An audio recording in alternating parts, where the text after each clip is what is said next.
Bom dia, meus amores! Que seja um longo e abençoado dia para todos nós. Hoje estaremos juntos pelo curso de vocês, que é Psicopedagogia e Educação Especial. A nossa disciplina é Práticas Psicopedagógicas aplicadas à educação. Quem vos fala é a professora Ana Cláudia Boadana, graduada na parte também da educação, assim como do direito, e 20 anos dentro da educação, trabalhando com a pós, trabalhando com a graduação e trabalhando também com a educação básica. Porque é da educação básica que nós temos a firmeza, o olhar, o diferencial para atuarmos dentro da psicopedagogia. Bom, quanto à nossa ementa, eu antecipo o próximo slide para vocês, falando que trata-se da contextualização histórica da psicopedagogia, conceito, objeto de estudo da psicopedagogia, a atuação profissional do psicopedagogo, a epistemologia convergente, importantíssima dentro do enquadramento da prática profissional, a interdisciplinaridade na psicopedagogia, e aí eu estico também para transdisciplinaridade, porque não temos como trabalhar um e não trabalhar o outro. A família, a importância da família, os distúrbios de aprendizagem que interferem no desenvolvimento da criança. Isso está dentro da nossa ementa, mas quando se fala no olhar da psicopedagogia, nós vamos ver que vai muito mais além do que a criança em si, do que a formação inicial do ser. Porque a psicopedagogia, ela trabalha tanto da base da educação infantil, quanto da base também do fundamental, do médio, da EJA, dentro do enquadramento clínico, em empresas, num nível hospitalar, enfim. Nós veremos que as áreas são diversas e dentro dessas áreas existem as atuações diferenciadas do psicopedagogo e a importância dele na formação, na estruturação da aprendizagem como um todo. Não só a aprendizagem da educação formal, que é o foco maior da nossa disciplina, mas na aprendizagem principalmente da formação do ser, do indivíduo, do sujeito social.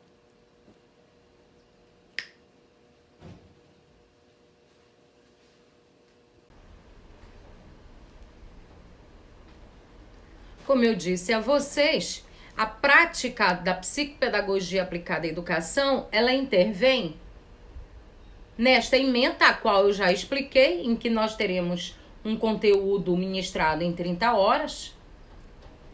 Vocês deverão alcançar essas competências e habilidades. O que seriam as competências? As competências é exatamente o conhecimento a exercer e a habilidade, a forma de exercer esse conhecimento. Então, reconhecer a dinâmica das relações na comunidade educativa visando a promoção de orientações metodológicas de acordo com as características de cada indivíduo, de cada grupo.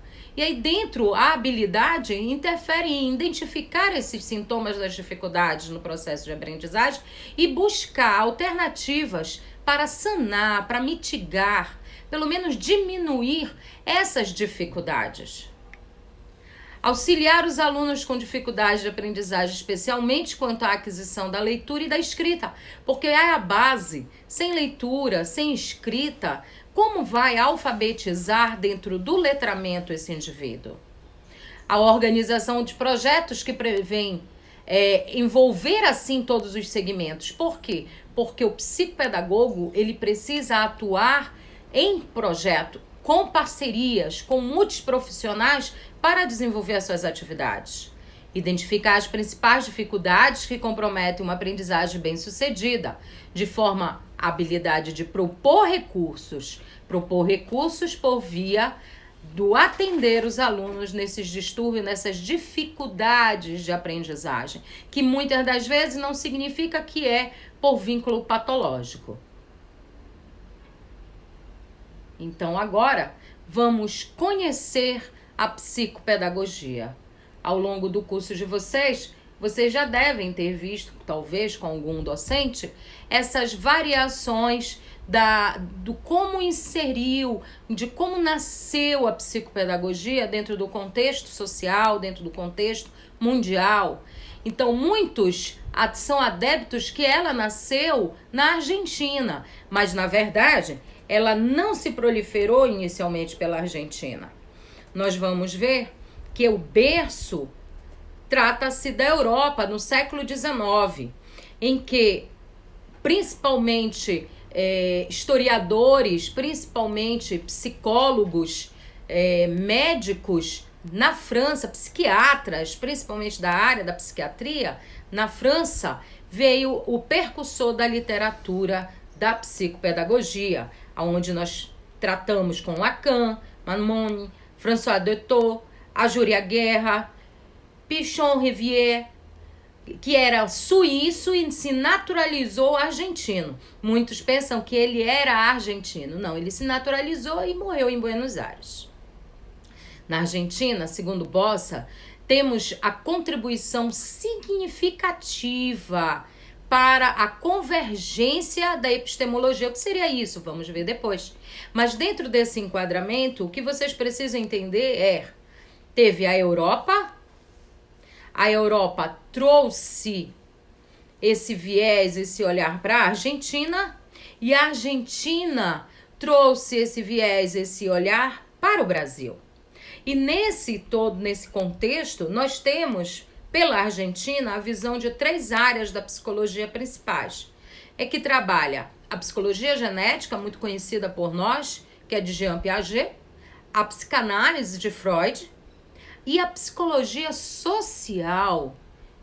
Essa psicologia social é que faz o grande diferenciamento nessas 3 áreas que nós vamos debater e ver ao longo de nossa aula. Posteriormente, muitas outras teorias geraram contribuições.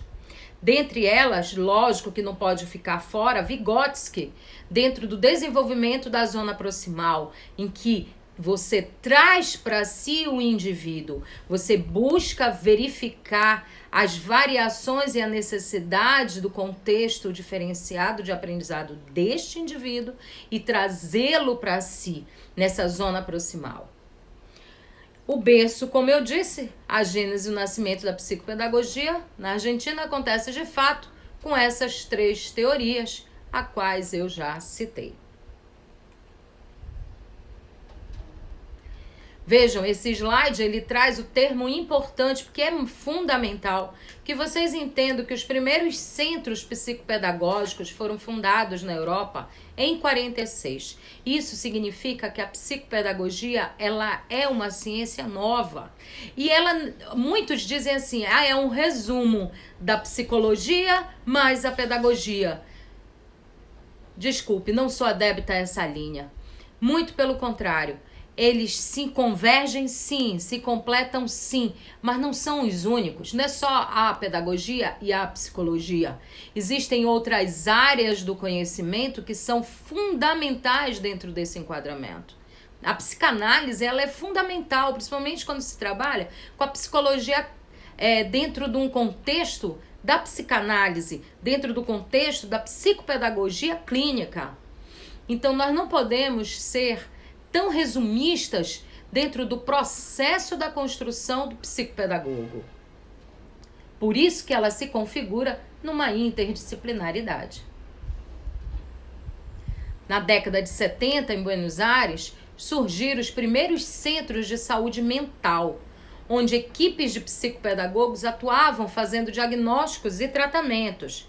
Dentro dessa configuração, nós podemos observar como curiosidade que esses psicopedagogos argentinos perceberam que 1 ano após um tratamento diferenciado, teve uma resolutiva positiva no processo de aprendizagem dos indivíduos. No entanto, outros distúrbios da personalidade acabaram sendo desenvolvidos. Então é como se saísse de um foco e entrasse no outro. Por isso a necessidade de um olhar holístico dentro dessa clínica psicanalística, essa clínica diferenciada. E aí, nesse contexto, é que nós trabalhamos a transdisciplinaridade. Então, vejam, no primeiro momento eu falei da inter e no segundo na trans. Em um slide mais à frente, nós falaremos melhor sobre esses 2 focos fundamentais dentro da atuação do psicopedagogo. E aí passamos agora para nós, a psicopedagogia no Brasil. Ela se iniciou em década de 70, então vejam, ela é bem recente, ela é bem novinha. E ela configurou-se inicialmente numa ação de análise da disfunção neurológica configurada patologicamente como disfunção cerebral mínima, a DCM. Mas vejam, eu faço um alerta para vocês agora.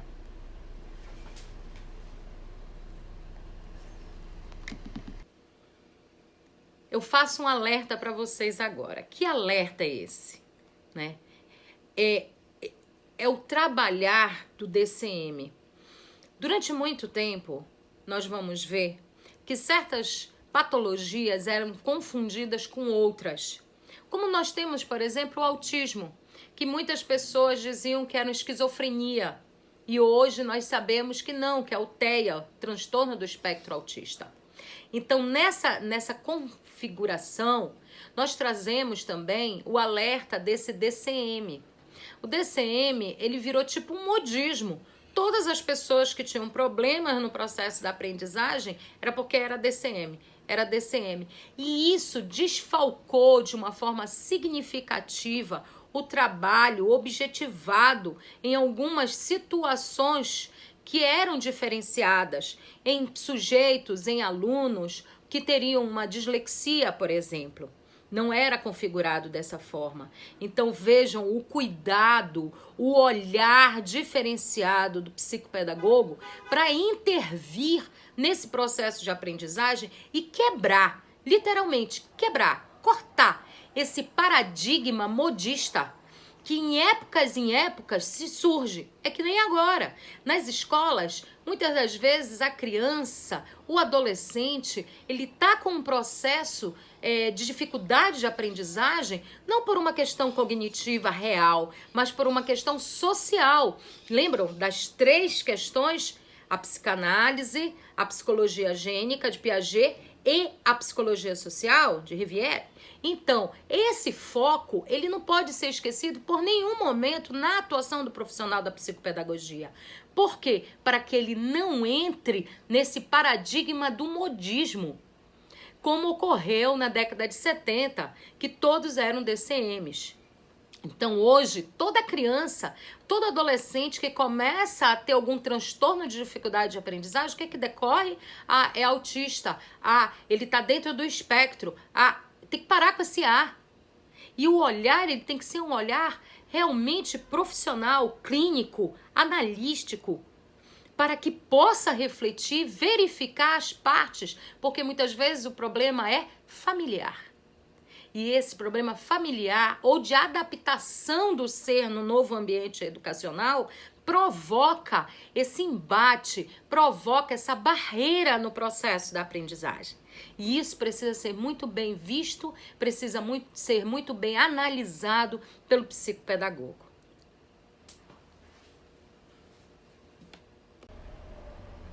Bom, dentro dessa decorrência do que nós já conversamos, eu retorno para o slide onde a gente fala do Jorge Pedro Luiz Visca. É o psicanalista argentino que foi o maior divulgador da psicopedagogia no Brasil. Podemos dizer isso, e eu sou dessa corrente também. Ele é que nos traz uma visão diferenciada dentro da epistemologia convergente que nós vamos ver adiante. Porém, eu quero informar a vocês que ele propôs, e de certa forma ainda propõe, um trabalho com aprendizagem utilizando-se de confluência dos achados teóricos da Escola de Genebra, em que o principal objeto de estudo são os níveis de inteligência, com as teorizações da psicanálise sobre as manifestações emocionais que representam o seu interesse predominante. Quando ele fala de níveis de inteligência, ele quer dizer que cada um tem o seu processo de aprendizagem, que ninguém aprende como o outro, que para uns o significado de 2 mais 2 igual a 4 tem um significado importante, para outros não. E esse não, essa negação de não dar significância ao aprendizado, também geram bloqueios de aprendizagem. Isso em qualquer fase. Não esqueçamos dos nossos alunos da EJA. Os nossos alunos da educação de jovens e adultos, eles muitas vezes largaram inicialmente os estudos, não foi só pelos aspectos econômicos e sociais, mas muitas vezes pelo desinteresse no processo da aprendizagem, que se vinculava exatamente a não dar a importância ao conteúdo que está sendo ministrado. Por que isso é importante de eu saber? Né? Então, quais são as alternativas que eu tenho para que isso se torne significante no processo do meu enquadramento de inteligência? Dentre disso, cito Lino de Macedo, em que fala que a psicopedagogia é uma nova área de atuação profissional que tem, ou melhor, que busca uma identidade e que requer uma formação de nível interdisciplinar. A psicopedagogia, meus amores, ela tem o seu DNA próprio, ela tem a sua construção própria. E cada construção, por mais partes teóricas que tenhamos do século passado para o atual, em que muitos se configuram em exemplos e análises clínicas desses exemplos, nunca vai ser igual, porque o sujeito é diferente de outro sujeito. Então, a empatia do psicopedagogo é fundamental na hora de observar, na hora de construir o processo que vai minimizar, que vai mitigar a dificuldade de aprendizagem do indivíduo. E assim eu digo, é a área que estuda e lida com o processo de aprendizagem e suas dificuldades, e que numa ação profissional deve englobar vários campos do conhecimento, integrando-os e sistematizando-os. O psicopedagogo é um eterno pesquisador. Um sujeito que a cada movimento, a cada ação, a cada processo de sua conduta, busca alternativas para os dilemas, as tensões, as limitações que surgem, que vislumbram sempre em novas possibilidades de ajudar o outro. Por isso, a importância da empatia ser uma das bases do psicopedagogo. Assim, podemos trabalhar com a área da psicopedagogia. A área da psicopedagogia, ela se envolve em duas fundamentais, porém, uma delas, elas configuram em enraizamentos. A psicologia clínica, por exemplo, ela tem uma visão curativa. Por quê? Porque quando o indivíduo psicopedagogo, ele é procurado em sua clínica, automaticamente significa que aquele sujeito que o procura já foi em outras áreas do conhecimento. Já foi muitas vezes no psicólogo, no psiquiatra, no psicanalista, já fez no neurologista. Às vezes ele está inclusive até sendo a ele ministrado diversas medicações em que envolve e compromete, na verdade, muitas das vezes o processo de aprendizagem dele. Por isso, a importância do psicopedagogo clínico trabalhar, se envolver junto a seus pares. Ou seja, se aquele sujeito que ele está atendendo, ele também frequenta um terapeuta ocupacional, ele frequenta um psiquiatra, é importante a conversa em grupo, é importante esse trabalho em conjunto, até para saber até que ponto realmente essa construção por via das outras áreas está facilitando ou está prejudicando o processo de aprendizagem, a evolução de aprendizagem, a evolução social desse indivíduo. Quanto à psicopedagogia institucional, ela envolve uma ação preventiva. Ela é diferente. E ela está tanto nas empresas quanto na escola.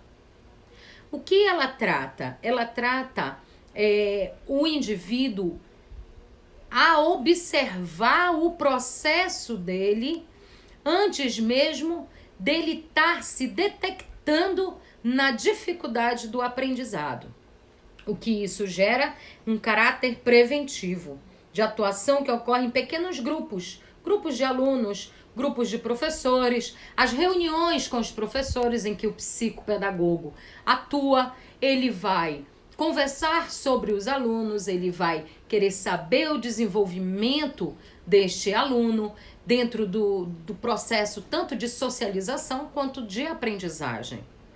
Então, é trabalhar com o todo para entender a parte.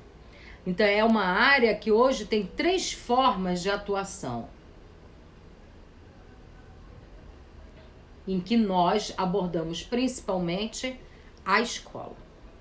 Bom, aqui eu trago para vocês a etiologia, que é o espaço epistemológico onde abraça a psicopedagogia clínica, que é interventiva, curativa, e a institucional, que é preventiva, apenas como uma forma de observação. Então, nesse viés, nós podemos dizer que temos 3 conotações fundamentais. Prática clínica, consultório individual, grupal, familiar, instituições educativas, sanitárias. A construção teórica, que permeia pela prática de forma que a partir desta teoria psicopedagógica possa ser tecida, construída, e que se diferencia de indivíduo para indivíduo. E o tratamento psicopedagógico didático, que se constitui num espaço para a construção do olhar e da escuta clínica. É a análise do próprio aprender que configuram a atitude psicopedagógica. Nesse ínterim, podemos afirmar que psicopedagogia distingue-se como uma prática, um campo de investigação do ato de aprender e como um saber científico. Então, não é sinônimo, gravem isso, não se permitam mais que diga que psicopedagogia é um sinônimo da psicologia escolar, ou apenas uma integração entre pedagogia e psicologia. Não, é muito mais. É uma área bem recente, mas resultante da articulação de conhecimentos diversos e de diversas áreas, apontando com novos caminhos para a solução de problemas antigos. Porque desde que o mundo é mundo, nós temos problemas no processo da aprendizagem e da socialização do indivíduo. Esse slide é para mostrar a vocês as diversas formas de atuação dos psicopedagogos dentro de uma empresa. Não só na configuração do RH, auxiliando na contratação de novos colaboradores. Não, mas muitas das vezes no resgate de setores que estão com problemas de produção e não se sabe por quê. E é o psicopedagogo que atua no grupo, identifica a problemática e, com isso, consegue gerar a ação curativa. Ou, muitas vezes, com o acompanhamento contínuo, ele prevém para que isto não ocorra, para que o setor fique em alta. E assim, nas outras formulações, nas outras áreas dentro da educação formal, que é o foco maior do curso de vocês. Nessa vertente, eu trago a epistemologia convergente, que eu falei lá no início, lembram da aula? Logo nos primeiros slides, a conversão de 3 vertentes, que é a psicanalítica, a piagetiana, que é a genética, e a psicologia social. Ele propõe um trabalho com aprendizagem utilizando-se de uma confluência dos achados teóricos da Escola de Genebra. Então, ele traz os níveis da inteligência, ele configura a interação dessa proposta de uma forma diferenciada por cada sujeito. E a esta confluência são proposições da psicologia social, o fundamental nas relações interpessoais vivenciadas em grupos sociais específicos, assim como a formulação na construção cognitiva, emocional, do caráter, da personalidade do indivíduo. E é nessa visão da epistemologia convergente é que eu trago para vocês a interdisciplinaridade e a transdisciplinaridade da psicopedagogia. Esse slide, ele traz uma imagem em que ele forma a escola, e da escola ele traz a condição social e econômica, a deficiência física, mental, dificuldade de aprendizagem, o sujeito, a origem, a religiosidade, a cultura, a cor. O que isso configura como uma colmeia? Na verdade, configura como o ser, o indivíduo. Nós somos diferentes uns dos outros. Mesmo do teu irmão gêmeo, tu és diferente. Diferente no teu olhar. Porque ao contrário do que muitos pensadores exercem, nós não somos uma página em branco. E como não somos uma página em branco, nós construímos nossos múltiplos saberes a partir de nossas experiências e vivências, desde o momento em que nascemos.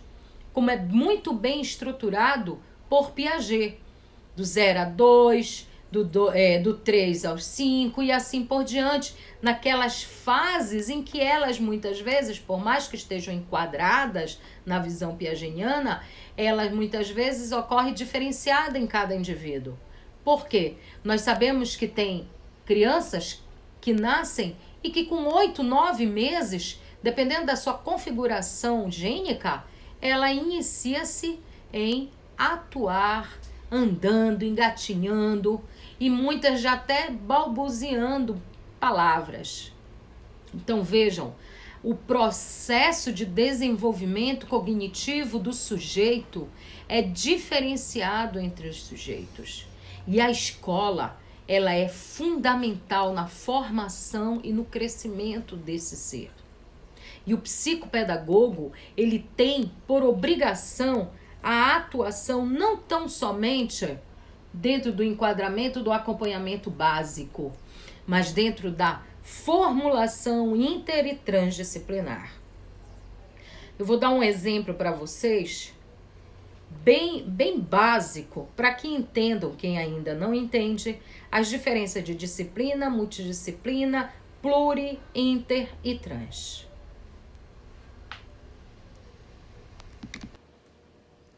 Nessa versatilidade, eu trago para vocês o alimento. Vamos conversar sobre comida? Ah, professor, o que comida tem a ver com a psicopedagogia? Nada. E tudo. É apenas para entender as diferenças entre inter, trans, di, plu, mu. Ok? Então vamos assim. Eu tenho hoje o meu almoço. Eu tenho o feijão, eu tenho o arroz e eu tenho o bife. Tudo no meu prato separadinho. Se eu quiser, eu como só o bife. Se eu quiser, eu como só o arroz. E assim sucessivo. Isso é a disciplina. Descartes, ele separou, ele fragmentou os múltiplos saberes. Então, ele botou em pedacinhos, configurando as disciplinas. Quando eu pego e como um pedacinho desse bife com um pouquinho deste arroz, eu estou gerando um conjunto de disciplina. Ação multidisciplinar ou pluridisciplinar. Elas se configuram em quase a mesma base. Agora, quando eu pego este arroz e misturo a este feijão com caldo, eu começo a diferenciar um pouquinho essa coloração até do arroz. Então, quando eu como, eu posso dizer que é uma interdisciplinaridade. Então, dentro de um projeto que tem aqui um tema único e tem diversas disciplinas atuando, mas elas atuam de uma forma separada, por mais que tenha um único objetivo, essa formulação para um único objetivo não configura interdisciplinaridade. A maioria das escolas, elas trabalham de forma errada. Elas dizem que tem projeto interdisciplinar e não é. Agora, quando a minha resposta numa disciplina, digamos, na disciplina de matemática, eu pego e construo com essa resposta um texto na disciplina de língua portuguesa, então eu trabalhei as disciplinas em conjunto. Por mais que eu as veja ainda de um modo separado, eu trabalhei em conjunto. Então, quando eu trabalho em conjunto, elas estão amarradas, interligadas, imbricadas, eu estou atuando com a interdisciplinaridade. Agora, se eu faço isso de um modo tão integrado em que eu não identifico mais cada uma das áreas do saber, e sim elas estão conjugadas, aí, meus amores, eu trabalho a transdisciplinaridade. E puxando aí pedagogicamente para nossa alimentação, o que seria então a trans, professora? Seria, sabe aquela batida que a gente faz no liquidificador dos temperos que vai ao peixe, por exemplo, em que você não enxerga mais nada, mas sabe que ali tem a cebola, o alho, etc. Mas que você, quando degusta, tem um sabor maravilhoso, mas que você não consegue separar? É a transdisciplinaridade dentro da ação do psicopedagogo. Sendo assim, com a compreensão da inter e da transdisciplinaridade, nós podemos trabalhar o lúdico na ação da psicopedagogia. Então, práticas aplicadas da psicopedagogia dentro do viés da educação, ela é tudo isso que eu estou conversando com vocês, e também o lúdico. E o lúdico, ele não é específico para a educação infantil. Você trabalha o lúdico no ensino superior. Eu, se estivesse em sala de aula com vocês, eu poderia ter feito um trabalho lúdico também com vocês, que é pós-graduação. Então, o lúdico, ele não é fechado, engessado na educação infantil. Ele apenas é mais utilizado. Mas a contextualização dele intervém em todos os níveis de ensino. E Vygotsky, ele diz assim, é na brincadeira que a criança, e eu troco, eu digo, o aluno, a aluna, o sujeito, se comporta além do comportamento habitual de sua idade, além de seu comportamento diário. O sujeito vivencia uma experiência no brinquedo, no brincar, como se ela fosse maior do que a sua própria realidade. O brinquedo fornece estrutura básica para mudanças das necessidades da consciência da criança, da consciência do indivíduo. Esse brinquedo, ele pode ser uma cartolina e um lápis. Ele pode ser um pula-pula, ele pode ser uma amarelinha, enfim, ele pode ser um jogo de xadrez. Tem diversas formas de construção.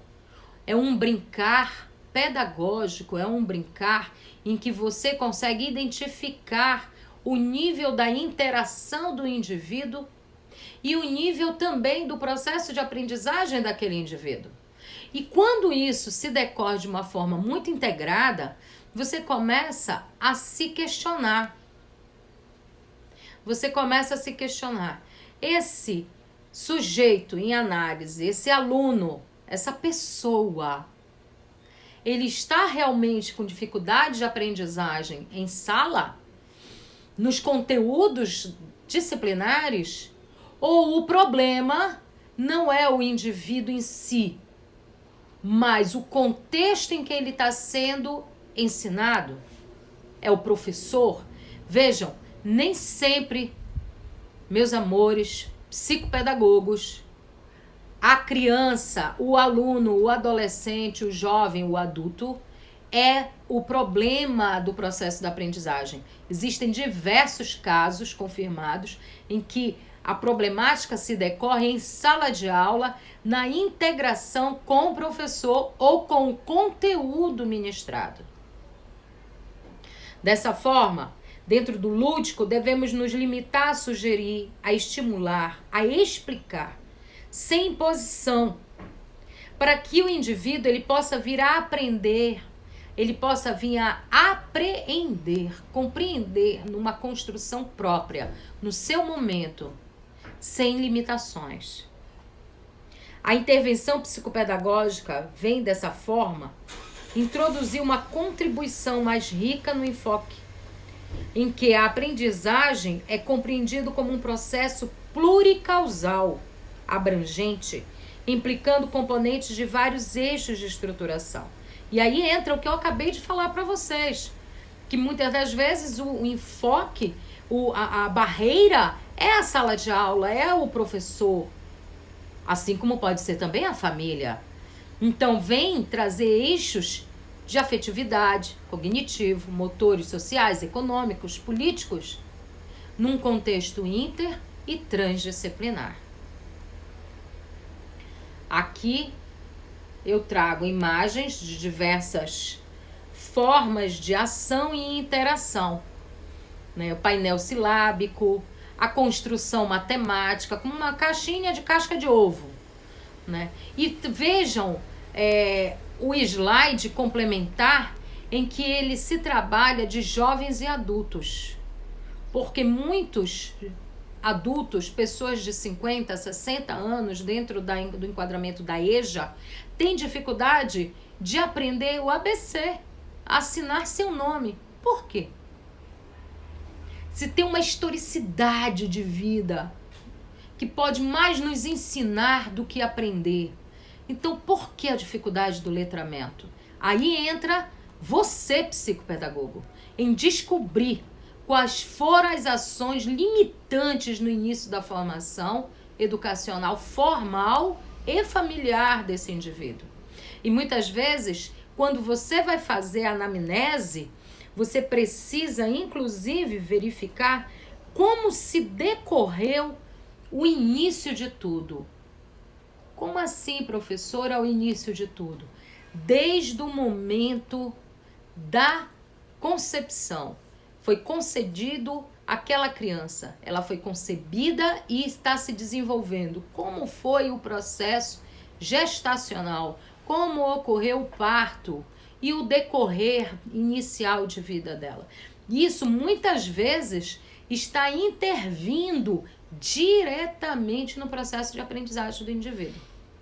Então, vejam a importância do psicopedagogo em ter a visão didática, pedagógica, a visão da psicologia, mas também a integração da visão psicossocial, psicanalística desse indivíduo. E aí entra no que nós temos como avaliação diagnóstica, como eu iniciei falando sobre a anamnese, em que é com ela em que você reinicia o olhar holístico sobre o indivíduo. Então, envolve a identificação dos principais fatores responsáveis pelas dificuldades desse aluno. Um distúrbio de aprendizagem, uma dificuldade provocada por fatores emocionais, sociais, não sabemos. Vai depender de você fazer toda a historicidade, toda a anamnese desse indivíduo, desde o momento ainda gestacional. É o ideal. Nem sempre se consegue, essa é a verdade, mas é o ideal. Isto requer que sejam coletados dados referentes à natureza da dificuldade apresentada pelo estudante, bem como que se investigue a existência de quadros neuropsiquiátricos, as condições familiares, o ambiente escolar, a oportunidade de estimulação oferecida pelo meio em que a criança pertence, o levantamento repertório infantil relativo às habilidades acadêmicas e cognitivas relevantes para a dificuldade de aprendizagem apresentada. Então, isso que eu li agora, que está no slide de vocês, configura-se em fazer uma anamnese diferenciada desde os primórdios históricos, familiares, genealógico desse indivíduo. Trago aqui para vocês apenas um exemplo do relatório psicopedagógico bimestral, em que a gente verifica a adaptação do indivíduo, a coordenação motora e todas as outras configurações do dia a dia. Mas, antes de tudo, vocês precisam fazer o EOCA ou o EOCA, entrevista operativa centrada na aprendizagem. Ela é fundamental e, dependendo da faixa etária desse sujeito, desse aluno, você também precisa fazê-lo com a família, fazê-lo com os professores. Se a escola tem supervisor, com o supervisor. Vejam, o psicopedagogo, ele não é limitante a uma sala de AEE. Ele não é limitante a atendimento especializado. Ele é para um todo. Lembrem-se que na escola a atuação é preventiva. Se a atuação é preventiva, não cabe, em hipótese alguma, fazer um olhar só dentro do processo da dificuldade da aprendizagem. Tem que ter um acompanhamento de toda a escola. Eu, particularmente, digo para vocês, eu não sou a favor que o psicopedagogo seja o único atuante numa sala de AEE. Por quê? Porque a importância dele vai muito além desse acompanhamento básico. Desse acompanhamento dos alunos que muitas vezes já são laudados, já são diagnosticados com o seu processo. Ele vai além, ele tem que verificar a ação do professor, do coordenador, muitas vezes até do próprio gestor da escola. Mas nós sabemos que isso não é real, não é assim que é a atuação dele.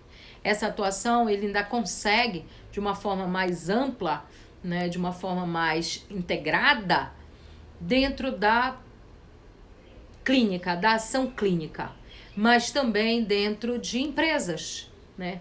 O psicopedagogo nas empresas, ele consegue fazer essa intervenção, mas na escola se torna mais diferenciado, até porque ele é visto como é o professor da sala de AEE.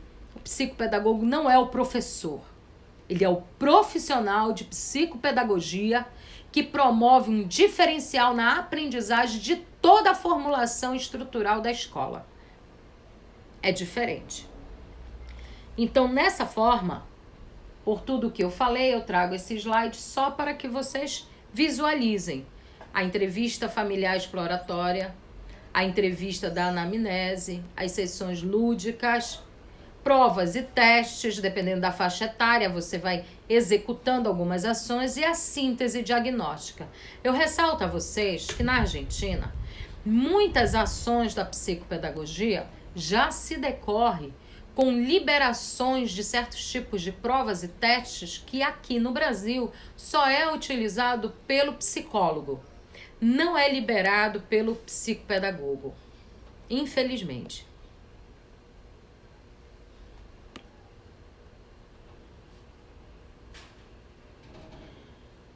Nesse interim, eu trago para vocês as patologias. Existem diversas, mas essas são as mais observadas dentro do ambiente da educação formal, que é a disgrafia, que ocorre quando o aluno apresenta dificuldade na elaboração da linguagem escrita.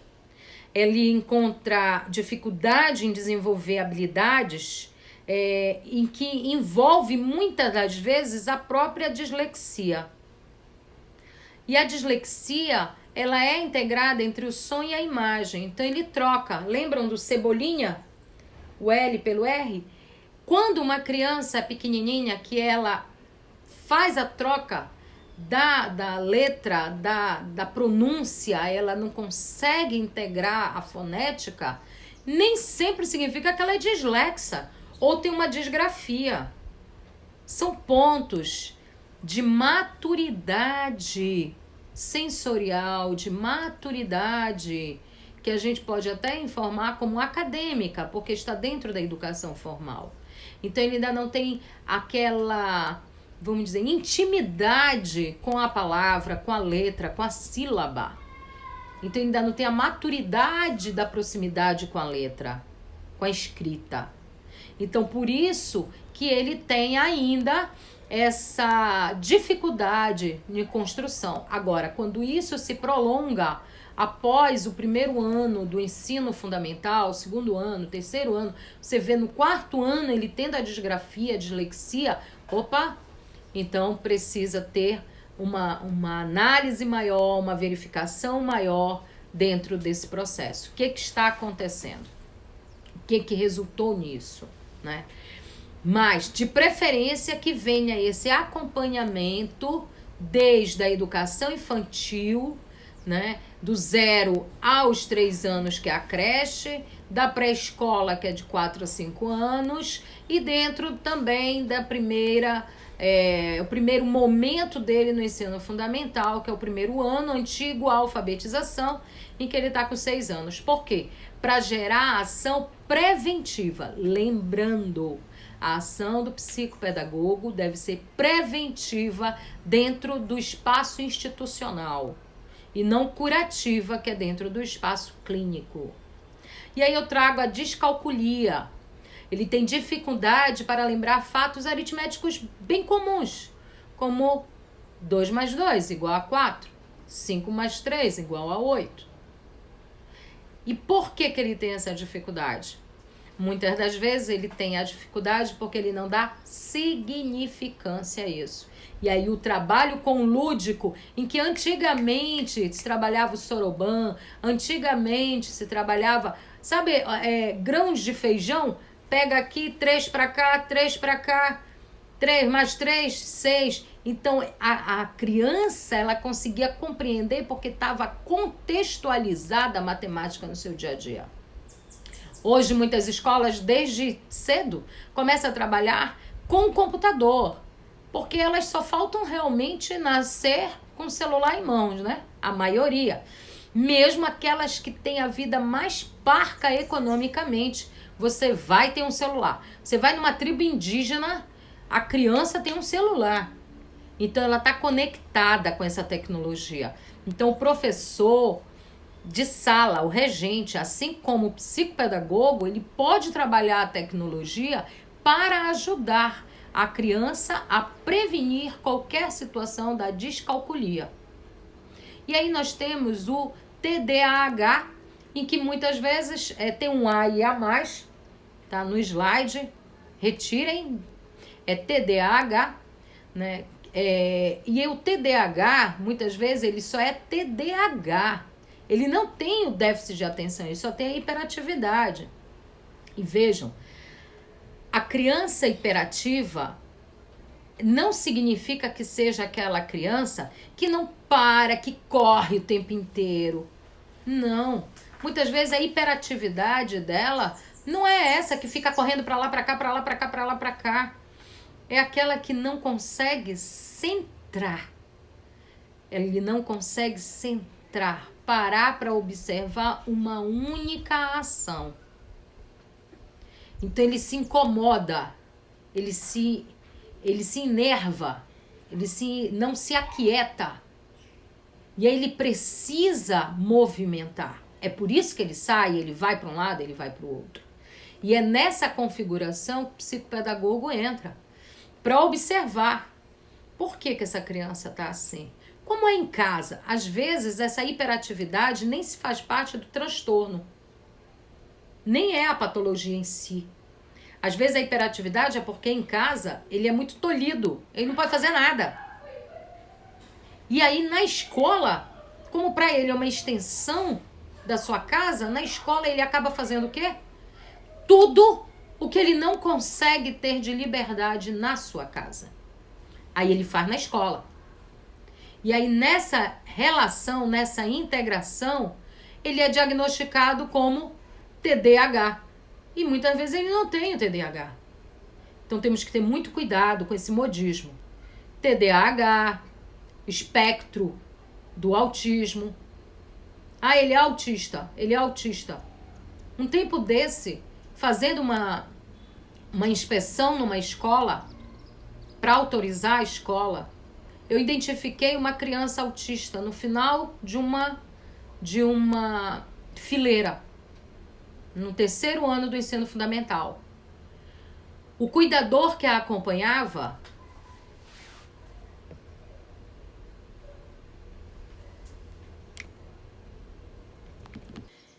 ele acompanhava com a folha, ditando, e o aluno escrevia. Não ficava olhando para a folha, ele literalmente escrevia. E eu observei e perguntei para a professora regente, qual o problema daquele aluno? Ah, ele é um autista. Ele não sabe ler nem escrever. Eu fui até o aluno. E ele tratou normal. Ele não teve aquela reação que geralmente o autista tem. Ele me tratou normal. E eu dialoguei com o cuidador. O que ele está fazendo? Ele está lendo e escrevendo, porque ele não consegue ver o que está escrito no quadro. Não consegue ver? Aí eu peguei a folha. Eu posso te fazer uma pergunta? Ele, pode. E eu fui andando. Você enxerga daqui? Enxergo. Daqui? Enxergo. Eu fui andando para trás. Daqui? Enxergo. Mais um pouco. Ele fez assim. Não enxerga. Qual era o problema dele? Vista. É autista? É. É um Asperger. É um Asperger, gente. Que poderia, sim, estar sendo muito mais trabalhado, muito melhor atuado. E o que aconteceu? Ele estava perdendo tempo, sendo isolado. Se não fosse o cuidador, que a família paga, que não pode, é a escola por lei que tem que pagar, o que gerava? Ele ficaria ali de canto. Então, até os dias atuais, o professor regente de sala, muitas vezes pelo despreparo e por não ir atrás de uma formação continuada que deveria, ele descuida dos alunos que têm dificuldade no processo de aprendizagem. Este aluno tem dificuldade por ser TEA? Tem. Mas uma outra dificuldade é problema de vista, que basta um óculos, que vai melhorar a interação social, inclusive, dele. E aí, quem dentro da escola pode olhar e ter esse insight, sacar? Você, psicopedagogo.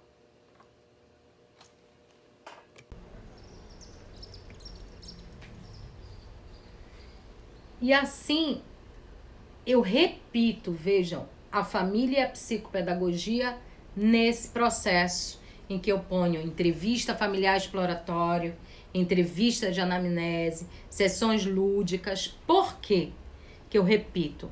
Eu repito porque a família ela é fundamental dentro desse processo. Ela requer uma participação ativa, mesmo que essa família seja a mãe, o pai, a avó, o avô, uma única pessoa que olha o indivíduo, a esposa, o esposo, o filho, a filha. Mas é a família e ela precisa estar junto dentro desse processo para diferenciar a construção, a cura ou a prevenção da ação da aprendizagem. E para isso, o papel do psicopedagogo está dentro do planejamento escolar. Trabalhar projetos de ação em que envolva todos que fazem parte da comunidade escolar. Quem? Desde o gestor, o diretor, o vice, o coordenador, o supervisor, o orientador, o outro profissional de AEE, que é raríssimo ter. Geralmente, se tem um psicopedagogo, é ele que fica, né?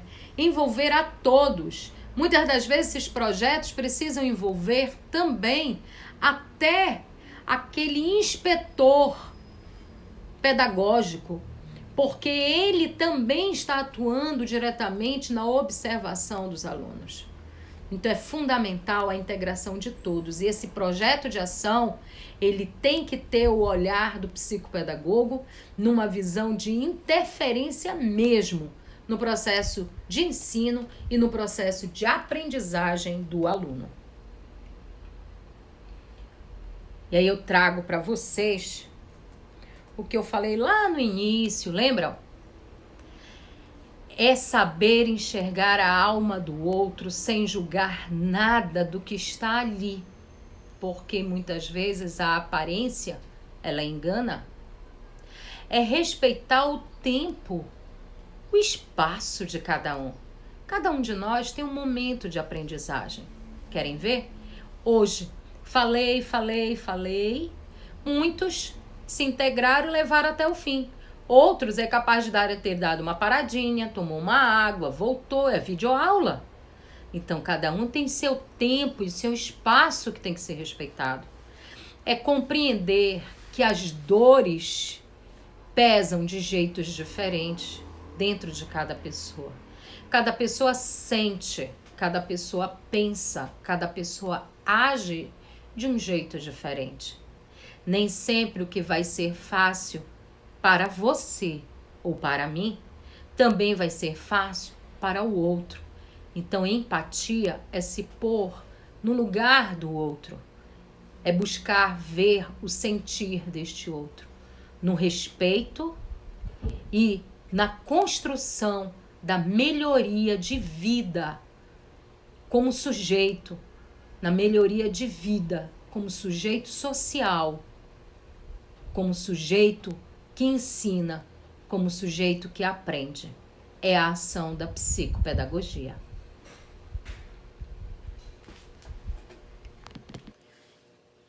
E assim, meus amores, eu encerro nossa videoaula, deixando um forte abraço para você e pedindo que anote qualquer que seja a sua dúvida. Para mais ou para menos, ela é importante, para que amanhã, através da plataforma Zoom, em que eu vou enviar um link para o grupo do WhatsApp, nós poderemos conversar, nós poderemos construir, dirimir essas dúvidas e assim eu poderei falar da nossa avaliação.